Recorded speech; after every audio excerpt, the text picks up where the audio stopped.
Memories of Murder was released in 2003 and directed by Bong Joon Ho, and it follows a small town in South Korea where mysterious murders take place, but all these killings follow a certain pattern.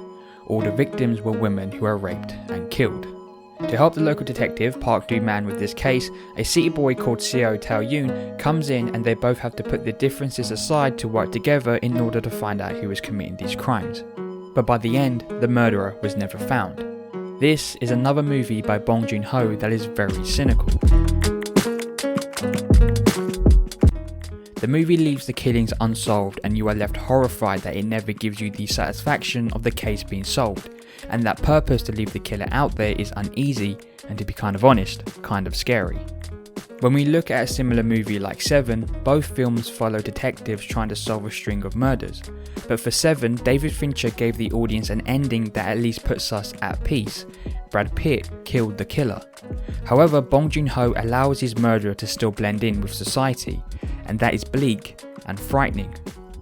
The whole movie has this way of mixing dark humour and tense moments. The character of Park Do-man is your bumbling fool of a detective trying to go through shortcuts rather than actually doing some work.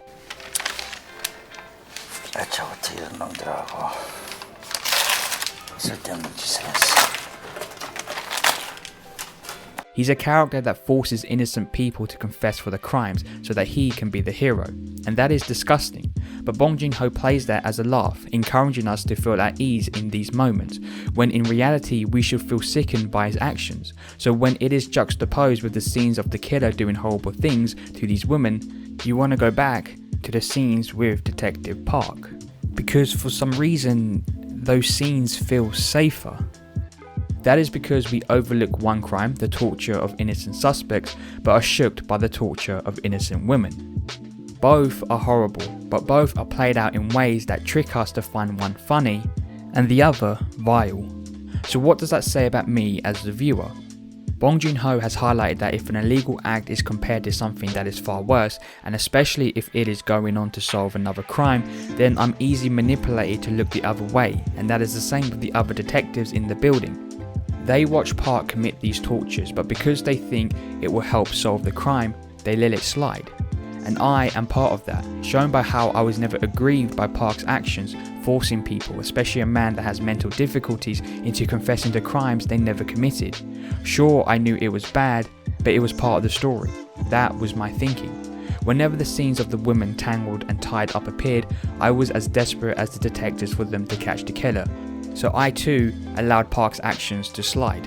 There is no way anyone can rank a crime and say one is far severe than the other, but Memories of Murder shows us that we can be manipulated in thinking one is far more concerning. To the point that I was rooting for Seo Tae-Yoon to shoot his suspect Hyun-gu, even though there was no evidence that Hyun-gu committed the crimes. I, at that point, became similar to Park. Just like how he bent the rules for his suspects, I was willing to allow Seo to do the same. A character that looked incorruptible. Someone who uses data and facts 서류들만 자세히부터 봐도 알 수 있죠. 서류는 절대 거짓말 안 하거든. rather than feelings. 내가 다른 건 몰라도 이 사람 보는 눈은 있다는 거 아니까. But that is where the cynical nature of Bong Joon Ho ends. Earlier in this video, I compared Seven to this film, and even though Seven gave us the ending we wanted, the killer to be killed, it came at a cost. Brad Pitt's young and enthusiastic detective lost all hope. Lost hope in the system that he was employed by, and shot a man without ever giving him a trial. But for Memories of Murder, Bong Joon Ho gave our detectives a redemption.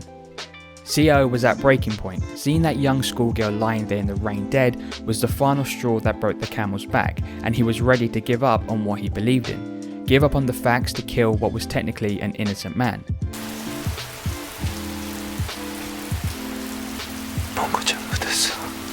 But our corrupt detective, the one who was happy to torture suspects, was the one that stopped Seo from committing his own crime. The incorruptible stayed uncorrupt. So maybe Bong Joon Ho is allowing there to be light at the end of a very dark tunnel.